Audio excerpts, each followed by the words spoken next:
Laudio udaletik antolatu egin dugu merkataritza astea, maiatzaren 19tik maiatzaren 31 arte abiatuko egingo den kanpaina, eta kanpaina honen helburua bada Laudioko merkataritzari bueltatzea, haiek gugan jarri egin duten konfidantza eta batez be arazoak egon direnean, beti egon direlako prest bere negozioak ixteko, kalera ateratzeko eta herriek zituzten aldarrikapen alde agertzeko, ezta? Eta zen momentua, eta guk horrela uste egin dugu, haiek egindako guzti hori bueltatzeko. Laudioko merkataritza astean erosteak bere saria izango du.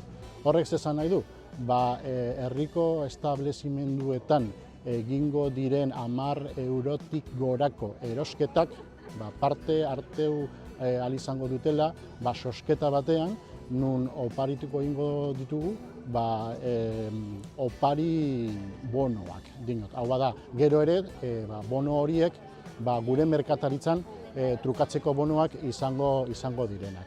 Horretaz aparte, sekulako egitaragua antolatu egin dugu, Laudio animatzeko eta oso egitarau anitza, oso zabala, eta denetarik izango dugu, batez be, bigarren aste horretan, Laudio apainduko edo atonduko egingo dugu loreekin, gero elkartei ere eskatuko egingo zaie, Laudiok dituen hainbat toki, oraindik ez ditugu aipatuko, apaintzeko loreekin, gero ere tailerrak eta umentzako ekimenak, erromeria bat, denetarik izango dugu, behintzat gure herria alaitzeko eta hori aitzaki bat izateko Laudion erosteko. Merkataritzari haiek guri emandako guzti hori berriro bueltatzeko.